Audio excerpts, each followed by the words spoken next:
창세기 11장 말씀입니다. 창세기 11장 1절로 9절까지의 말씀, 저와 여러분이 한 절씩 교독하도록 하겠습니다. 온 땅의 언어가 하나요 말이 하나였더라. 이에 그들이 동방으로 옮기다가 시날 평지를 만나 거기 거류하며 서로 말하되 자 벽돌을 만들어 견고히 굽자 하고 이에 벽돌로 돌을 대신하며 역청으로 진흙을 대신하고 또 말하되 자 성읍과 탑을 건설하여 그 탑 꼭대기를 하늘에 닿게 하여 우리 이름을 내고 온 지면에 흩어짐을 면하자 하였더니 여호와께서 사람들이 건설하는 그 성읍과 탑을 보려고 내려오셨더라. 여호와께서 이르시되 이 무리가 한 족속이요 언어도 하나이므로 이같이 시작하였으니 이후로는 그 하고자 하는 일을 막을 수 없으리로다. 자 우리가 내려가서 거기서 그들의 언어를 혼잡하게 하여 그들이 서로 알아듣지 못하게 하자 하시고 여호와께서 거기서 그들을 온 지면에 흩으셨으므로 그들이 그 도시를 건설하기를 그쳤더라. 다 함께 그러므로 그 이름을 바벨이라 하니 이는 여호와께서 거기서 온 땅의 언어를 혼잡하게 하셨음이니라. 여호와께서 거기서 그들을 온 지면에 흩으셨더라. 아멘. 이 시간 바벨의 혼란이라는 제목으로 문영도 담임 목사님 말씀 전해 주실 때 많은 은혜 받으시기 바랍니다. 할렐루야. 네, 오늘 말씀 창세기 11장 말씀 중심으로 바벨의 혼란이라는 제목입니다. 앞에서 우리가 본 바대로 홍수 심판 후에 모든 인류는 노아의 세 아들에 의해서 전 세계로 퍼졌다. 이렇게 지난주에 우리가 배웠죠. 그러나 처음부터 그들의 언어가 나뉘고 민족이 흩어진 것은 아니었다라고 성경은 말씀하고, 오늘 본문을 통해서 인류가 어떻게 해서 흩어지게 되었는가, 왜 퍼지게 되었는가, 왜 언어가 달라지게 되었는가 하는 그 원인을 설명해 주고 있습니다. 홍수가 끝나고 터키 아라랏산에 방주가 머물고 거기서 나와서 이제 남쪽으로 내려와서 거기 티그리스 유프라테스 강 상류에 노아와 그 세 아들이 자리를 잡게 되었습니다. 그러다가 이제 인구가 퍼지면서 점점 그들이 강을 타고 동남쪽으로 이동하게 되었는데, 거기가 바로 시날 평지입니다. 시날 평지, 성경에 많이 나오는 시날 평지. 저를 보면 오늘 말씀 2절에 이에 그들이 동방으로 옮기다가 시날 평지를 만나 거기 거류하며, 여기 이제 그 위에 영어로 마운트 아라랏이라고 써 있죠. 거기서 내려와서 이제 그 강이 두 개가 이렇게 흐르고 있습니다. 이제 여기 보면은 위에 흐르고 있는 강이 이제 티그리스 강이고 밑에 흐르는 강이 유프라테스 강인데, 그 두 강 사이가 아주 비옥한, 그래서 이 땅을 우리가 지금 뭐라고 부르냐면 메소포타미아라고 부르죠. 히브리 헬라어로 메소포타미아. 메소라는 말은 중간이라는 뜻입니다. 중간. 포타미스라는 말은 강이라는 뜻이에요. 강. 그래서 강 사이, 두 강이 흐르는 이 사이가 인류 문명의 발상지요. 여기가 가장 당시에 비옥하고 노아의 자손들이 이제 인구를 이루어서 거기에 문명을 건설한 바로 그곳이 이 시날 평지입니다. 그런데 이 사람들이 모여서 뭐를 했느냐, 이제 말씀을 보면 자 서로 말하되 벽돌을 만들어 견고히 굽자 하고 이에 벽돌로 돌을 대신하여 역청으로 진흙을 대신하고, 그래서 이제 벽돌을 지어서 만든 그런 큰 구조물을 만들었다. 왜냐하면 그 땅에는 돌이 별로 없어요. 이게 이제 그 빙하에다가 거기다 퇴적토로 쭉 이루어진 그런 골짜기이기 때문에 거기는 진흙, 주로 이렇게 흐르는 강이지 큰 돌멩이라든가 산에 있는 그런 돌들이 없습니다. 그러니까 그 사람들이 큰 구조물을 만들기 위해서 진흙을 만들었는데, 이렇게 큰 구조물을 진흙으로 만들려니까 그냥 만들 수가 없잖아요. 그러니까 이 벽돌을 고안을 했는데, 그냥 벽돌은 부스러지잖아요. 그 벽돌에다가 뭐를 섞어가지고 그거를 그 가마에 넣어서 굽습니다. 그러면 아주 땅땅한 강도가 높은 벽돌이 구워지고, 그 지역에서 나는 역청, 지금 묻지만 아스팔트 같은 것인데 그것을 진흙을 대신해서 바르고 그 구조물을 세워서 높은 탑을 지었다. 이렇게 성경에 나와 있죠. 지금도 이제 가면은 여러 곳에 이 지구라트라는 피라미드 모양으로 생기기도 하고 원통으로 생기기도 한 이런 그 유물들을 판매하는데, 이게 바로 바벨 탑의 유적들입니다. 지구라트라고 해요. 지구라트. 그래서 이런 모양도 있고 또 딴 데 가면은 이렇게 생긴 모양도 있고 상당히 이건 더 발전한 그런 모습이죠. 또 이렇게 생긴 모양도 있습니다. 이런 것들이 다 지구라트죠. 여러 개의 유적이 더 많이 남아있지만 이게 사실은 관광지로서 큰 그게 없으면 개발하는데 어마무시한 돈이 들기 때문에 그쪽에서 잘 발굴을 하지 않습니다. 이집트 쪽에서 이제 관광지로 많이 그거를 발굴을 해서 지금 한 138개 정도의 이집트 피라미드이 발견했다고 하고 메소포타미아 지역에도 몇백 개가 있을 것으로 추정되는데 지금 한 몇십 개 정도가 지금 발굴됐죠. 주로 이제 서구에 있는 학자들이라든가 대학의 교수들이 가서 돈을 지원을 받아가지고 이제 발굴을 하면 이런 게 나오는 것입니다. 성경에 나온 대로 그대로 이 지구라트, 이게 바로 바벨탑들이 나오고 있습니다. 그런데 왜 이 사람들은 이렇게 먹고 살기도 힘들 텐데 이렇게 거대한 건축물을 만들었을까? 왜 이렇게 높은 거의 막 30층에서 50층 가까이 되는 이런 건물들을 왜 만들었을까?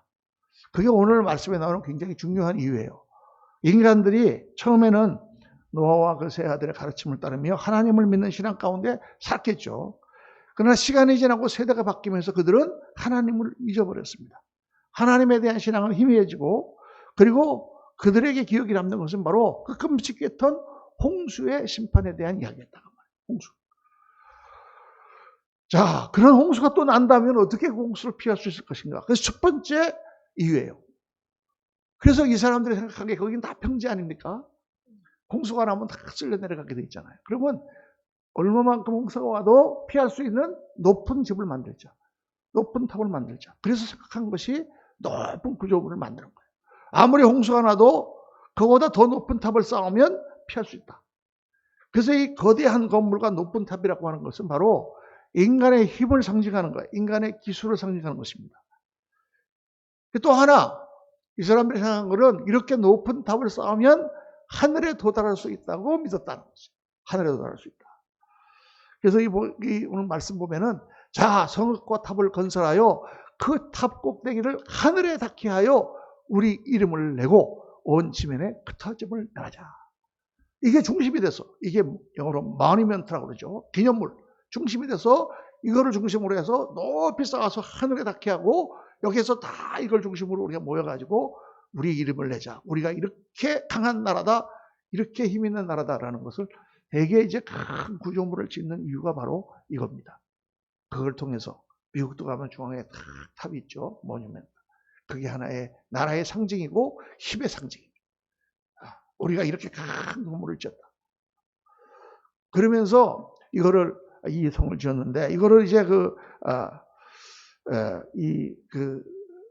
오늘 말씀해 보면 그러므로 그 이름을 바벨이라 하니 이는 여호와께서 거기서 온 땅의 언어를 혼잡하게 하셨습니다. 이 바벨이라는 단어의 뜻을 이제 이 성경에 나온 대로 바벨이라는 말이 혼잡하다라는 뜻이다라고 많은 성경학자들이 해석을 합니다. 왜냐하면 혼잡하다, 혼잡하게 하다라는 뜻이 발렐이라는 거예요. 발렐. 그러니까 발렐, 그게 바벨하고 비슷하니까 바벨이라 하니 그 땅이 혼잡하게 되었기 때문이다라고 이제 성경은 말하는데 이거를 성경 외에 있는 다른 그런 보문서들을 보면 이 바벨이라는 뜻은 뭐냐? 신의 문이라는 뜻입니다. The gate of God. 하나님께로 올라가는 문이다. 그 말이에요. 하늘로 올라가는 문이에요. 이 신전이, 그 신전이 성경은 그게 발렐이라는 말 자체가 이게 혼잡하게 됐기 때문에 그게 나왔다 이렇게 말하지만은 이 사람들이 생각한 이 구조물의 목적은 뭐냐? 하늘로 올라가는 계단, 하늘로 올라가는 문이다라는 뜻입니다. 그래서 그 거대한 건축물을 통해서 그들은 하나님의 자리에 도달할 수 있다고 믿은 것입니다. 흩어짐을 면하자. 인간 중심의 사회. 인간이 기술을 발전시키고 서로 뭉치기만 하면 하나님이 없어도 얼마든지 살 수 있다라고 생각하는 것이죠. 6,000년 전에, 지금으로부터 6,000년에서 한 7,000년 전에 사람들이 갖고 있는 생각과 지금 인간들이 가지고 있는 생각이 조금도 다르지 않고 똑같은 것을 할 수 있습니다. 생각해 한번 해보십시오. 지금 우리가 갖고 있는 머리로 생각해 보면 아니 그 탑을 이렇게 쌓는다고 하늘에 도달할 수 있어? 하늘이 얼마나 높은데? 우리 이렇게 생각하겠죠. 그때 사람들은 그게 아니다라고 생각했단 말이에요. 그런데 지금 보면은 우리가 지금 막 로켓을 쏘 올렸습니다. 달나라에 갔습니다. 화성에 갔습니다. 야, 우리가 우주를 정복했다. 라고 사람들이 생각하는데, 그럼 우주가 얼마나 큽니까? 우주의 크기에 비하면은 여기서 달 나라나 화성까지 가는 거리는 티끌 하나만도 못한 거죠. 그때 사람들이 생각했던 걸 우리가 바보라고 하는 것처럼 우리도 인간도 지금 똑같이 바보 같은 생각을 하고 있는 거예요. 인공위성 좀 쏘 올렸다고 하나님을 부인하고 인간의 기술이 최고며 과학 문명이 인간을 행복하게 해줄 수 있다고 믿고 있는 것입니다. 그때나 지금이나 인간의 생각은 별 차이가 없는 것입니다. 여러분, 인간이라고 하는 것은 관계의 존재입니다. 모든 인간은 관계 가운데 존재합니다. 한자를 보면 사람 인자라고 하는 게 두 사람이 이렇게 마주 서 있는 그러한 모습이라고 그러잖아요. 그렇죠? 관계가 없으면 우리는 혼자서는 살 수 없는 존재예요. 그런데 이 태어날 때부터 우리가 사람이나 환경과의 관계를 맺고 사는데 그 관계의 근본 개념이 두 가지예요. 하나는 나 자신, 그리고 인간이 이 온 우주의 중심이다. 내가 중심이다라고 생각하는 인본주의적인 개념이 있고, 또 하나는 하나님이 계시고 하나님으로부터 내가 나오고 모든 것이 생겼다는 신본주의적인 개념이에요. 우리 인간이 가지고 있는 그 두 개의 철학적인 개념은 대개 이 두 가지입니다. 하나는 인본주의고 하나는 신본주의예요. 근데 신본주의적인 사고는 뭐냐? 하나 창조주 하나님이 없이는 우리 인간은 생애할 수조차 없었다라고 생각하고, 그 하나님의 질서와 그 하나님의 법에 따르는 것이 모든 인간이 행복하게 살 수 있다고 믿는 그러한 개념입니다. 오랫동안 유럽이라든가 또는 동양도 그런 개념에 의해서 통치가 되어 왔죠. 그런데 이제 사람들이 인권이 발달하고 민주주의가 발달하면서 사람들의 생각이 바뀌기 시작했습니다. 그래서 인본주의 사고방식이 온 세상에 가득하게 되었습니다. 인본주의적인 생각을 하는 거죠. 사람이 가지고 있는 생각과 사람이 가지고 있는 어떤 자유, 이 개념이 모든 개념을 앞지르는 것입니다. 모든 개념. 그러니까 지금 이슬람 국가 같은 사람들은 어떻게 해요? 이슬람 국가는 신본주의거든요. 자기들이 알라 신을 믿고 쿠란이라고 하는 그 자기들의 경전에 모든 것이 달려있다고 하는데, 이 서방 세계 미국이라든가 유럽을 보니까 이거는 완전히 이놈들은 인본주의야. 이놈들은 알라 하나님을 몰라. 그러니까 뭐 남자끼리 여자끼리도 막 같이 누워서 자고 간대. 그러니까 이 이슬람 사람들은 서방 세계를 마귀로 생각해요. 그거 아세요? 우리가 볼 때는 저 사람들이 테러를 하고 비행기를 납치하고 막 폭탄을 떨어뜨리고 자살 폭탄을 입으니까 저놈들이 마귀다라고 생각을 하는데, 그 이슬람 사람들은 마귀를 대적하기 위해서 지금 폭탄을 입고 순교자의 자리에 들어가는 거예요. 얼마나 사람들이 지금 생각이 다릅니까?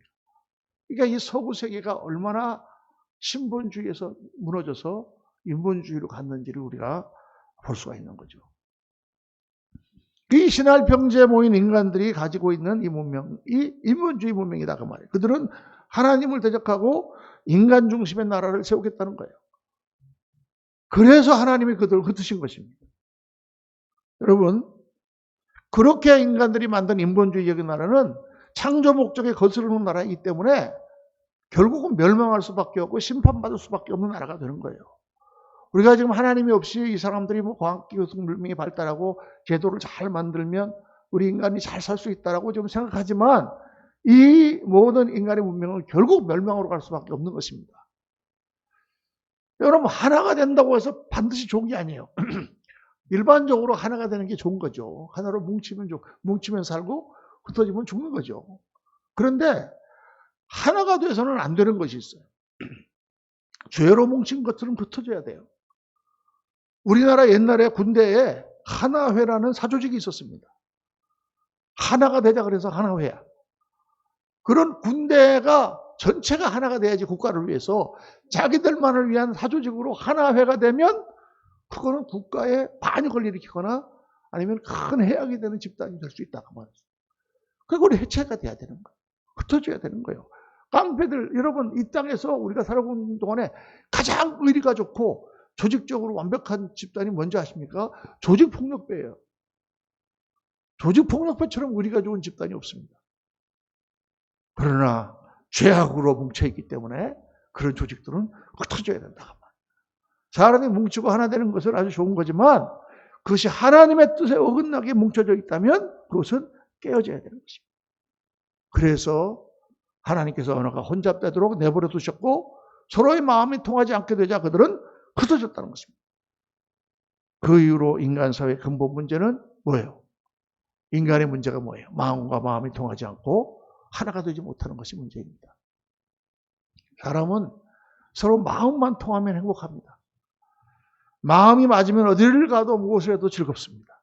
그러나 마음이 맞지 않으면 아무리 좋은 것을 먹어도 아무리 좋은 것을 해도 가져도 행복하지가 않습니다. 마음 맞는 사람과는 뭐 된장찌개를 넣고 먹어도 행복해요. 그러나 마음이 맞지 않고 미운 사람과는 산의 진미를 넣고 먹어도 밥맛이 없습니다. 그럼 가정 문제도 마찬가지죠. 마음이 맞지 않으면 아무리 돈을 많이 벌어도 행복하지가 않습니다. 그러나 서로 부부가 마음이 맞고 자녀들과 마음이 맞으면 가난하고 힘들어도 행복합니다. 여러분. 그게 우리 인생이에요. 교회도 마찬가지죠. 교회도 우리 마음만 맞으면 뭐 사람이 많건 적건 뭘 하든 간에 신앙생활이 재밌어요. 여러분. 은혜가 넘칩니다. 우리가 신앙생활을 하면서 하나님과 마음을 맞추는 것도 중요하지만 우리 성도들끼리 마음 맞추는 게 중요해요. 서로 간에 그렇게 뭐 뒷담화 하고 막 그러면 안 됩니다. 마음이 맞아야 되는 거예요. 그래야 신앙생활이 재밌어요. 무엇이든지 같이 할 수가 있습니다. 그러나 마음이 안 맞으면 교회 다니는 게 괴롭습니다. 여러분, 우리나라를 보세요. 뭐 자꾸 옛날 얘기한다고 그러지만 저는 한국을 떠난 지 벌써 40여 년 전에 미국에 갔다가 지금 돌아오지 않습니까? 제가 사실 한국을 떠났던 82년도만 하더라도 그래도 우리나라가 꽤 잘 살 때였어요. 칼라 TV가 나갔을 때거든요. 그러나 그 전에 제가 어렸을 때 생각을 해보면 제가 초등학교 다닐 때 이럴 때는 정말 우리나라는 가난했습니다. 정말 못 살았습니다. 봄철만 되면 시골에서는 굶어 죽는다고 난리라고 보릿고개라는 거를 가 있었어요. 보리 농사가 오기 전에 식량이 다 떨어져가지고 그냥 배를 움켜쥐면서 맹물로 배를 채웠던 때가 있었다고 말해요. 거리에는 거지들이 특실특실했습니다. 그렇게 살아도 그때는 자살하는 사람도 별로 없었고 그때는 그래도 콩알 하나 가지고 서로 나눠 먹으면 행복했어요. 거지들도 밥을 얻어다가 깡통에서 다리 밑에서 같이 놀아 먹으면서 서로 간에 행복했다고. 그런데 미국에서 한 40년 살다가 한국에 와보니 나라가 너무 잘 살게 되고 정말 부족한 게 없고 정말 모든 사람이 잘 먹고 얼굴들이 이렇게 아름답고 다 좋고 키들도 이렇게 홀쭉한데 젊은 사람들이 우리나라를 헬조선이라 그런다는 거예요. 헬조선. 네? 이 조선, 이게 헬이다, 이거 헬. 지옥이다라는 거예요, 지옥. 그래서 그 얘기를 들으니까 얼마나 답답한지. 야, 정말 지옥 한번 갔다 와보면 좋을 텐데. 미국에서는요, 청소년 프로그램들 중에 그런 게 있습니다. 청소년들이 하도 그냥 그 마약 같은 걸 하려고 그러고 못된 짓을 하고 하면 애들을 모아가지고 어디를 겨냥시키냐면 교도소를 겨냥시키는 거예요. 교도소를 가서 한번 뺑 걸면서 거기를 돌아오면은 갑자기 애들이 확 달라져요. 진짜 무서운 걸 한번 봐야지. 진짜 지옥을 한번 경험해 봐야 뭐가 지옥이라고 얘기를 하지. 이렇게 잘 먹고 잘 사는데 왜 헬조선이라고 하느냐? 근데 나무랄 게 아니라 왜 헬조선이라고 하는 줄 아십니까? 마음과 마음이 맞지 않으니까. 사람들의 마음이 맞지가 않아. 사람들이 자꾸 갈라져. 영호남이 갈라졌고 한참 그러더니 그거 좀 해소되니까 이제는 좌파 우파가 갈라져 갖고 싸워. 좌파 우파가 갈라지다가 못해서 또 세대 간에 갈라져 갖고 싸워. 세대 간에 갈라지다 못해 이제 남자고 여자고 갈라져 갖고 싸워. 이 싸움 판을 만들면 여러분 아무리 잘 살아도 헬입니다. 헬조선이에요. 아무리 잘 살아도. 우리나라의 문제는 경제를 발전시키는 것도 아니고 사회제도를 발전시키는 것도 아니고 사회제도도 우리나라만큼 세계에서 잘 된 나라가 어디 있습니까? 우리나라의 문제는 마음과 마음이 합해져야 되는 거예요. 합해지지 않으면 지옥이 되는 것입니다. 인간의 근본 문제는 마음이 흩어지는 것이다. 마음이 섞이지 않으면 오해가 생기고 불만이 생기고 비판하게 되고 기쁨 대신에 짜증이 생기고 믿음 대신에 불신이 생기고 사랑이 있어야 할 자리에 미움이 자리 잡게 된다는 것입니다. 그래서 오늘 말씀을 보면서 어떻게 하면 우리가 마음이 흩어지지 않고 하나로 합해질 수 있을까요? 이거는 묵상해 보려고 합니다. 하나님 안에서 해야 돼요. 인간 본위로 만든 사회는 바벨처럼 다 흩어지게 돼 있다. 그럼 어떻게 우리가 하나님 안에서 마음이 합해질 수 있을까? 그래야만 천국이 될 수 있다는 것입니다. 첫 번째가 뭐냐? 다 하나님 앞에서 마음이 굴복돼야 됩니다. 이게 제일 중요한 거예요. 모든 한 사람 한 사람이 하나님 앞에서 겸손해지고 하나님 앞에 굴복해야 되는 거예요. 인간 중심의 사고방식에서 하나님의 중심 사고방식으로 변화되어야 되는 것입니다. 하나님을 거역한 것이 바벨의 문제였죠. 그러나 우리가 예수 그리스도 안에서 하나님께 복종하려고 하면 하나님께서 마음을 모아주십니다. 마음이 갈라질 때 여러분 하나님 앞에 나와서 기도할 때 뭘 기도하십니까? 내가 하나님, 주님, 저는 종입니다. 제 마음을 순종의 마음으로 만들어주시고 겸손의 마음으로 만들어주시고 내 마음을 낮춰주세요. 여러분 내가 낮아지고 하나님 안에서 내가 죽으면 다 문제는 해결됩니다. 하나님 앞에 굴복해야 돼요. 저 사람이 굴복하지 않아서 저는 굴복 못합니다. 이렇게 얘기하면 안 되고 저 사람이 굴복하든 안 하든 내가 먼저 굴복해. 하나님 앞에 굴복하고 나면 다 문제가 해결됩니다. 뭔가 마음의 상처를 받았습니까? 하나님 앞에 엎드려서 기도해 보세요.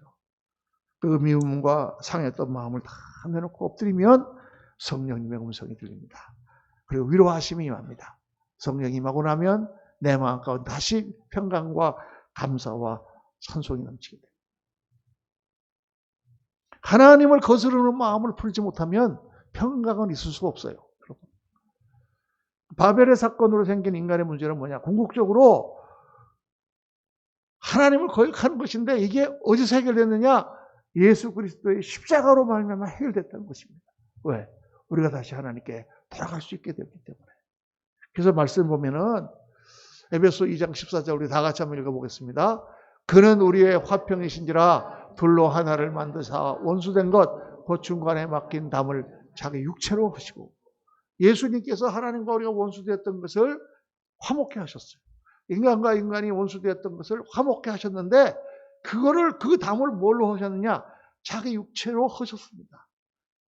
그분이 십자가를 지고 십자가에서 대신 희생을 당함으로 하나님과 우리 사이를 연결시키시고 인간과 인간 관계를 연결시키셨어요. 그러니까 우리가 누구와 보러한 일이 생기거나 하나님을 믿는 신앙이 떨어지면 어디로 가야 됩니까? 예수 그리스도의 십자가로 돌아가서 그리스도의 십자가를 붙들어야 돼요. 예수님의 십자가를 붙들어야 돼요. 그게 우리가 회복하는 길이에요. 이건 뭐 이 평신도뿐만 아니라 우리 목사님들도 마찬가지입니다. 목회를 하다 보면 너무 어려운 일이 생기고 정말 경제적으로도 힘들고 마음으로 막 불만이 생기죠. 하나님 왜 그렇게 내가 주를 위하여 일하려고 하는데 그래도 축복은 못 주실지언정 이게 문제라도 해결해 주셔야지 왜 이렇게 우리를 어렵게 하십니까? 뭐 이런 불평이 나오잖아요. 막 스트레스가 생기면 사람들도 믿고 목회자가 사랑의 마음으로 살아야 되는데 그런 고통과 어려움이 오잖아요. 어디서 해결할 것입니까? 뭐 상담을 가고 다른 목사님 만나봐야 해결이 안 돼요. 전혀. 휴가를 가서 뭐 어디 가서 풀이 쉰다고 해서 해결됩니까? 해결이 안 돼. 하나님 앞에 나가서 엎드리고 주님 앞에 기도하면 성령께서 마음을 주시죠. 네가 누구냐? 제가 하나님의 종입니다. 예수 그리스도 앞에서 그걸 고백하고 다시 내가 종된 것을 깨닫고 나면 그때 하나님께서 내 마음을 위로해 주시고 새로운 힘이 생긴 거죠. 참 놀라운 것입니다. 뭐 저는 그런 거를 목회하면서 뭐 몇 번을 경험해 봤는지 몰라요. 정말 어렵고 힘들 때마다. 십자가의 보혈이 모든 장벽을 풉니다. 누구한테 마음의 상처를 입었어요. 미국에서 목회할 때 그냥 어떤 성도님이 못된 소리를 하면서 달려들고 그날 밤 저는 잠을 못 잤습니다. 뭐 세상에 내가 이 땅 꼴을 당하고 내가 살아야 되나. 정말 세상 같으면 확 나가서 한번 그냥 확 한 봉투에 펴버리고 싶은 생각도 막 들고. 그때 하나님 앞에 나 엎드릴 때 하나님께서 십자가의 보혈이 뭐며 예수님이 당한 고난이 뭐며 예수님께서 벌거벗고 하나님이신 그분이 오셔서 침뱉음을 다 당하며 뺨을 맞을 때에 그게 뭔지를 다 가르쳐 주시죠. 그거를 깨닫고 나면 다 모든 것이 용서가 되고 또 그리고 다시 마음이 풀리고 또 성령 충만해서 하나님의 일을 감당할 수가 있는 것입니다. 여러분 가정이나 직장이나 교회나 어디서 사업이다 어디든지 어려움이 있고 관계의 벽이 있고 단절이 있고 답답함이 있고 상처가 있습니까? 여러분 하나님 앞에 나와서 무릎을 꿇으세요. 그리고 겸손히 하나님 앞에 굴복하세요. 회개하면 그 벽이 허물어지고 갈라진 틈이 메워지는 역사가 일어나게 되는 줄로 믿습니다. 둘째로 하나님 나라의 사명을 생각해야 돼요. 갈라진 것이 다시 하나가 되려면 하나님 나라를 생각해야 돼요. 여러분 이제 총회라든가 이런 목사님들이 모이는 이런 것도요. 목사님들이 다 하나가 되고 이렇게 할 것 같은데 그렇지 않을 때가 많습니다. 서로 간의 생각이 달라. 총회 오면 막 서로 막 자기가 잘났다고 싸우고 자기 의견만 옳다고 하고 마음이 갈라지고. 그런데 그렇게 했다가도 다시 기도하면 하나가 되는 게 뭐냐? 우리가 하나님 나라의 사명이 있기 때문이다.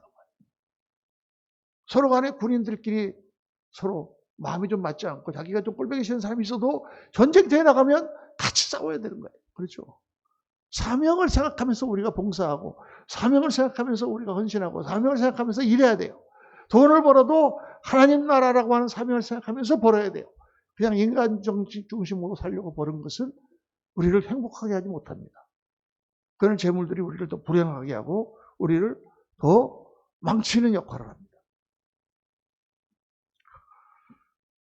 교회에서도 사람 중심으로 신앙생활을 하면 안 돼요. 하나님 나라의 사명을 생각하고 아우 저 사람 막 성질이 너무 이상해. 그러면 아우 내 세상 같으면 저 사람 보겠어. 그렇지만 교회에서는 안 그래요. 교회에서는 우리가 형제야. 그러니까 같이 가는 거예요. 하나님 안에서 사랑하면서. 제가 한번 어떤 목사님하고 굉장히 좀 다투고 정말 말이 안 되는 그런 경우를 제가 당한 적이 있습니다. 그래서 이제 하도 그날 속이 상해서 교회 와가지고 기도하는데 하나님께서 그렇게 저한테 말씀하시는 거예요. 뭐라고 말씀하셨느냐? 야, 너 그 목사가 너의 친형제라고 생각해라. 네 형제 중에 뭐 어렸을 때부터 태어나서 장애가 있는 아이가 있다거나 성격이 이상한 아이가 있으면 어떡하겠냐? 여러분 요즘에는 뭐 형제들 좀 기분 나쁘면 다 버리고 가는 시대입니까? 옛날에 안 그랬잖아요. 또 애가 많다 보면 그 중에는 좀 못된 애도 있을 수 있고 조금 삐뚤어 나간 애도 있을 수 있고 또 정말 어려운 애도 있을 수 있잖아요. 근데 어떻게 해요? 동생이니까 형이니까 같이 가는 거죠. 죽을 때까지. 그 짐을 지고 가는 거예요. 그걸 다 깨닫게 해주시는 거예요. 그래서 그 다음에 만나서 또 화해하고. 그 사람 성격이 변합니까? 안 변하지. 그래도 또 그때는 또 싸웠다가 또 화해하고. 하나님 나라를 향해 같이 가는 전우요. 형제이기 때문에 여러분. 교회 안에서는 특별히 사명을 생각하고 우리가 모든 일을 감당해야 돼요. 교회 봉사를 하고 헌신하는 것도 사명을 생각하지 않고 하면 하다가 시험 듭니다. 인간적으로 생각하고 하면 시험 든단 말이에요. 또 사명을 생각하지 않고 하나님을 생각하지 않으면 우리가 하는 일들이 너무 힘들어요. 힘들고. 그 열매도 많이 맺어지지 않습니다. 옛날에 제가 목회하던 교회에 우리 장모님 한 분 계셨는데 너무 전도를 열심히 하세요.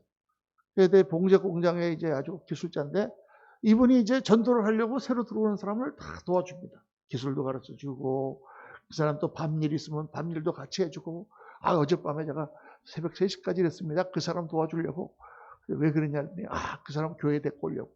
그래서 교회 데리고 와요. 한두 번 나옵니다. 인사로. 그런데 말씀의 은혜를 받지 않으면 다 떠납니다. 어떤 목사님들은 여러분들은 데리고만 오세요. 말씀으로 변화시키는 건 제가 하겠습니다. 이렇게 다 아주 하시는 분인데 저는 그렇게 능력이 안 됐는지 정착하는 분들도 있지만은 잘 안 돼요. 한두 번. 사람끼리 도와주는 거는요 그렇습니다. 그래도 열심히 전도하다 보면 거기서 교회 정착하고 또 은혜를 받는 분들이 있고 그렇게 되죠. 근데 만약 우리 인간적인 결과만 생각한다면 그거 못하죠. 못합니다. 그러나 하나님 나라의 사명을 생각하니까 밑빠진 독에 물 붓는 것 같지만 계속 그렇게 사랑을 베풀고 하는 것이죠. 성교도 마찬가지입니다.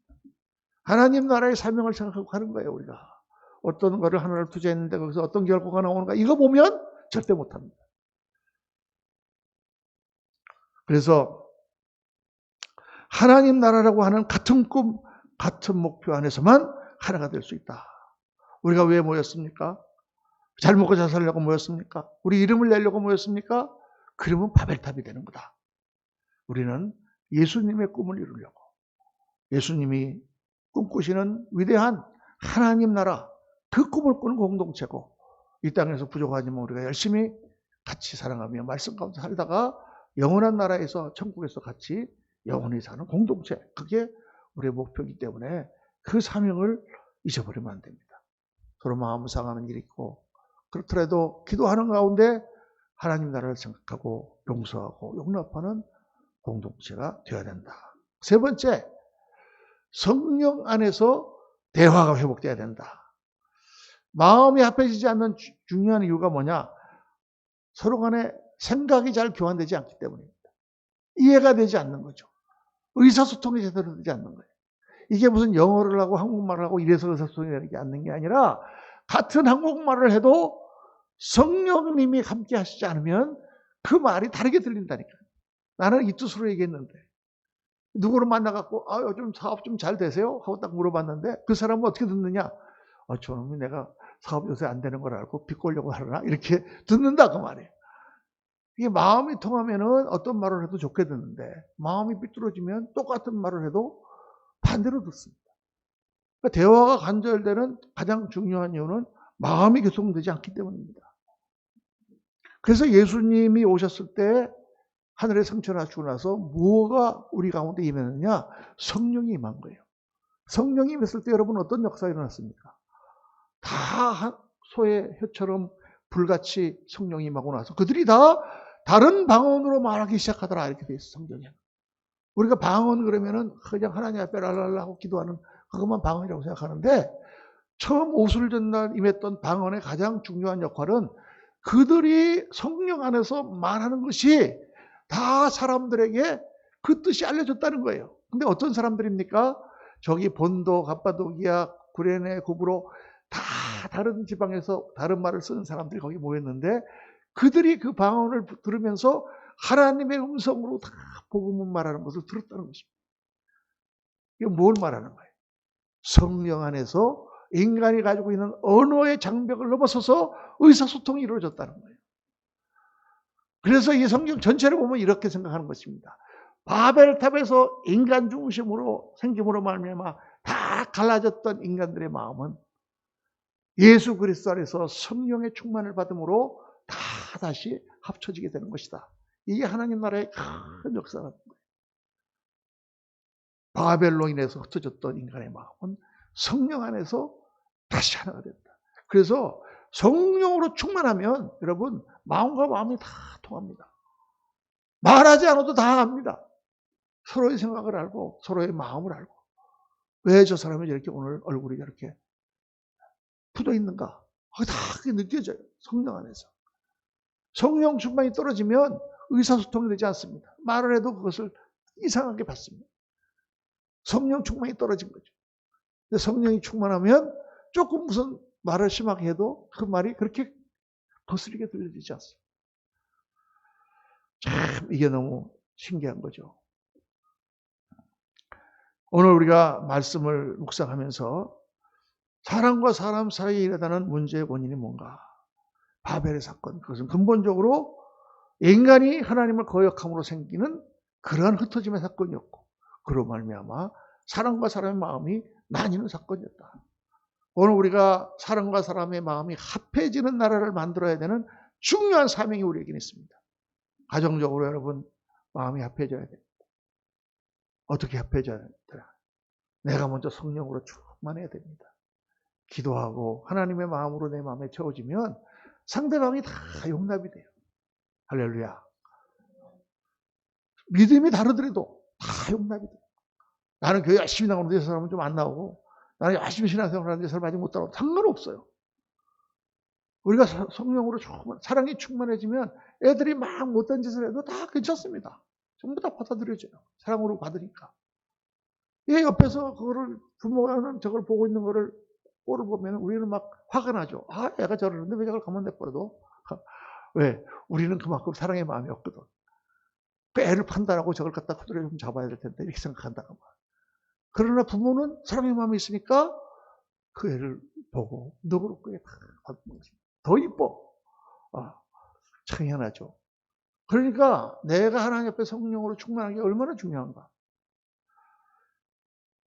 그 사명이 있단 말이에요. 가정만 그렇습니까? 교회도 그렇습니다. 직장도 그렇습니다. 직장 안에 가면 별의별 사람들이 다 모여있지만은 어떻게 그들을 그리스도인으로서 다 용납하며 정말 지도자 역할을 감당할 수 있는가?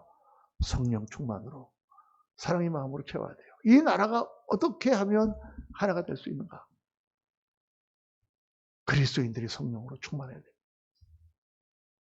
그리스도인들이 성령에 충만해서 너그러운 마음을 가져요. 좌냐 우냐 이걸 따지지 않고 다 그들의 입장을 이해할 수 있는 마음을 가져요. 그때 회복의 역사가, 화합의 역사가 일어나기 시작합니다. 어디서부터? 그 물줄기에서부터 시작된다고. 모든 사람들이 다 그렇게 해야지 나만 그렇게 한다고 됩니까? 이렇게 생각하면 아무것도 일어나지 않아요. 저 사람이 나한테 먼저 와서 미안하다고 그래야지 내가 그렇게 하면 됩니까? 이래갖고는 화합이 일어나지 않아요.